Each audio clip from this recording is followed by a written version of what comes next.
ഇന്ന് നമുക്ക് soya chunks fry ആക്കാം.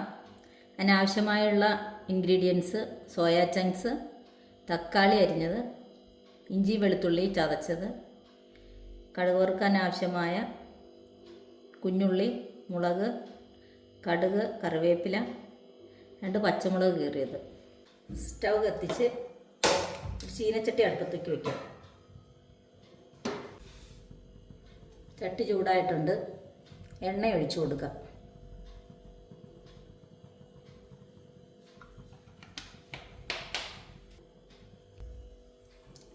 എണ്ണ തിളച്ചിട്ടുണ്ട്.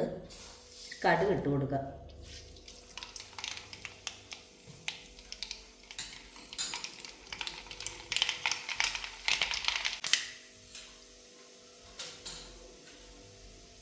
വറ്റൽമുളക്,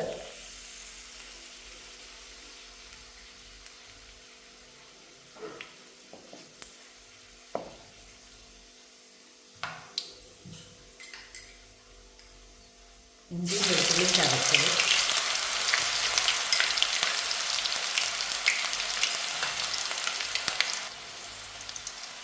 ഇഞ്ചി വെളുത്തുള്ളി ചതച്ചിട്ട് ഇളക്കി കൊടുക്കാം.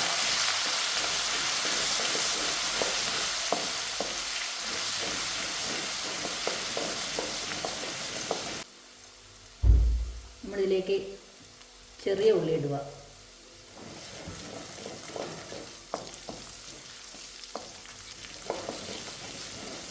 ഇഞ്ചിയുടെയും വെളുത്തുള്ളിയുടെയൊക്കെ കളർ മാറി തുടങ്ങിയിട്ടുണ്ട്. ഇനി നമുക്കിതിലേക്ക് പച്ചമുളക് ഇട്ട് കൊടുക്കണം. പച്ചമുളക് ഇടാം.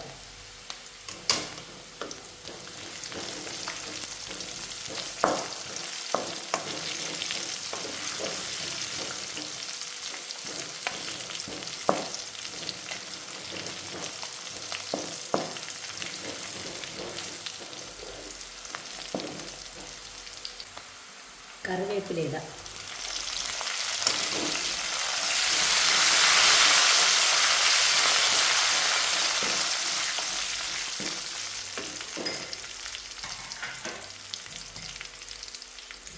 അരിഞ്ഞ് വെച്ച് തക്കാളി ഇടാം.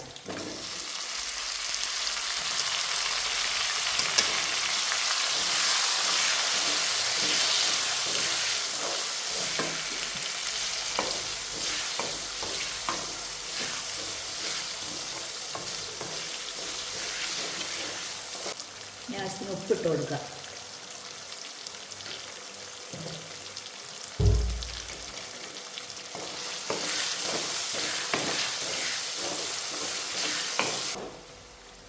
ഇത് 2 മിനിറ്റ് നമുക്കൊന്ന് അടച്ച് വെച്ച് വേവിക്കാം. 2 മിനിറ്റ് കഴിഞ്ഞിട്ടുണ്ട്. നമുക്കിതൊന്ന് തുറന്ന് നോക്കാം.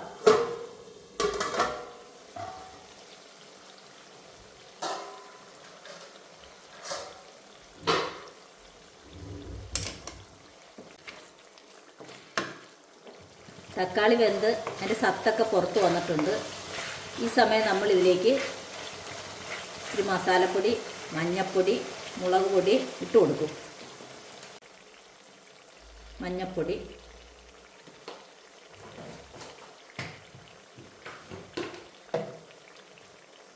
കുറച്ച് മുളക് പൊടി ഇട്ടാൽ മതി. നമ്മളിത് സോയയും കൂടി ഇട്ട് കഴിയുമ്പോൾ നമ്മൾ ഇതിൻ്റെ ഗ്രേവിക്ക് വേണ്ടിയിട്ട് പൊടികളൊക്കെ ഒന്നുകൂടി ചൂടാക്കി ചേർക്കും. അതുകൊണ്ട് ഇപ്പോൾ ഇച്ചിരി മുളക് പൊടി ഇട്ടാൽ മതി. ഇത് മസാല ഞാനിവിടെ പൊടിച്ച് റെഡിയാക്കിയതാണ്. കുറച്ചിട്ടാൽ മതി. നമ്മൾ വീണ്ടും ഇതൊന്നുകൂടി ചേർക്കും. ഇനി ഇളക്കി യോജിപ്പിക്കാം.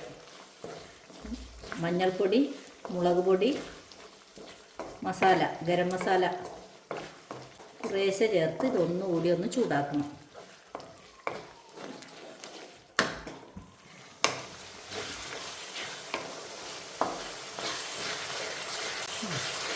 പൊടികളുടെയൊക്കെ പച്ചമണമൊക്കെ ഒന്ന് മാറി നല്ലൊരു സ്മെല്ലൊക്കെ വരുന്നുണ്ട്.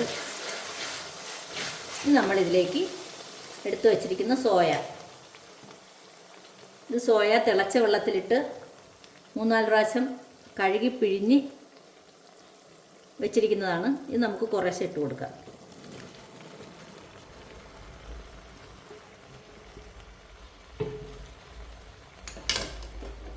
ഇളക്കി യോജിപ്പിക്കാം.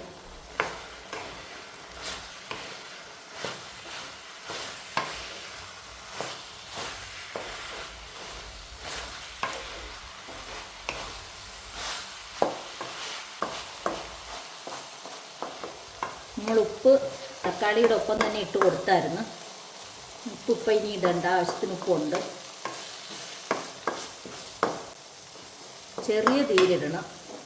സിമ്മിലിട്ട് ഒന്ന് മൂടി വെച്ച് ഒന്നുകൂടി വേവിക്കാം.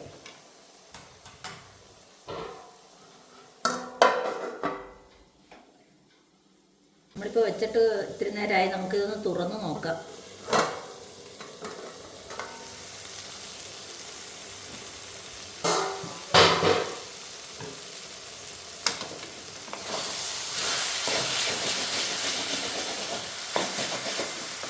ഇനി അടുക്കി പിടിക്കാതെ നമ്മളിങ്ങനെ ഇളക്കി ഇടയ്ക്ക് കൊടുക്കണം.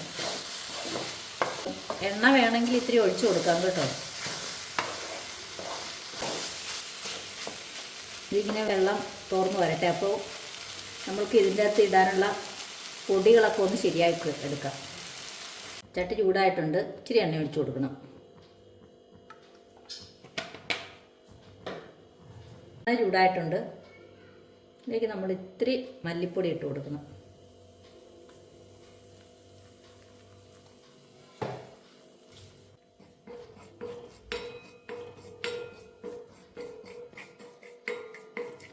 മല്ലിപ്പൊടി ഒന്ന് മൂത്ത് വരുന്നുണ്ട്. ഈ സമയം ഇത്തിരി മുളക് പൊടി ഇട്ട് കൊടുക്കുക. നമ്മൾ നേരത്തെ ഇട്ട കാരണം കുറച്ചിട്ടാൽ മതി.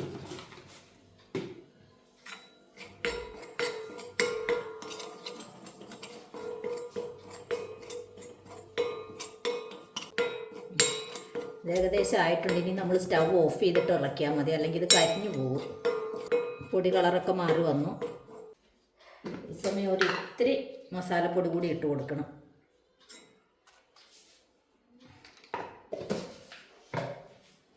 ഇത്തിരി മഞ്ഞപ്പൊടി ആവാം. എല്ലാം കൂടി ഒന്ന് യോജിപ്പിച്ചെടുക്കാം.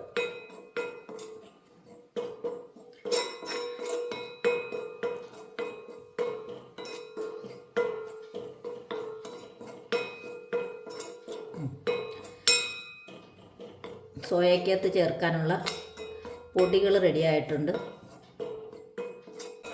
തീ അണച്ചിട്ടിരിക്കുകയാണ്, അതുകൊണ്ട് അധികം കരിഞ്ഞൊന്നും പോകുകയില്ല. നമ്മൾ സോയ എവിടം വരെ ആയെന്നൊന്ന് നോക്കാം. നമ്മൾ സിമ്മിലിട്ടിരിക്കുകയായിരുന്നു. വെള്ളമൊക്കെ പറ്റി തുടങ്ങി. ഈ സമയത്ത് നമുക്ക് ആ പൊടി അങ്ങ് ഇട്ട് കൊടുക്കണം.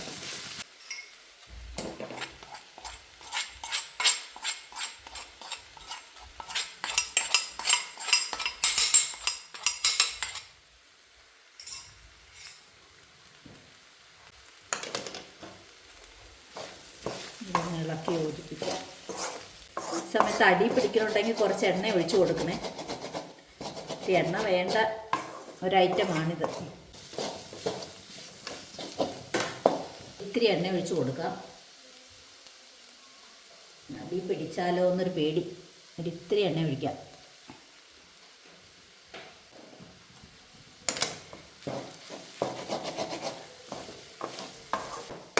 കൈ മാറ്റാതെ തന്നെ ഇളക്കി കൊടുത്തിടണം. ചിലപ്പോൾ അടി പിടിച്ച് കരിഞ്ഞു പിടിക്കും. നമ്മൾ കുറച്ച് നേരമായിട്ട് ഇതിങ്ങനെ ഇളക്കിക്കൊണ്ടിരിക്കുമായിരുന്നു കൈ മാറ്റാതെ. സോയ ഏകദേശം ശരിയായിട്ടുണ്ട്,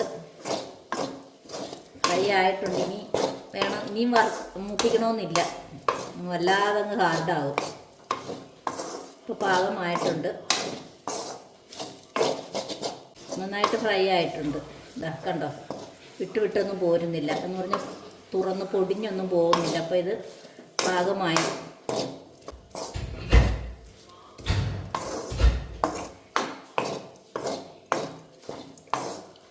നമ്മുടെ സോയാ ചങ്ക്സ് ഫ്രൈ ഇവിടെ ശരിയായിട്ടുണ്ട്.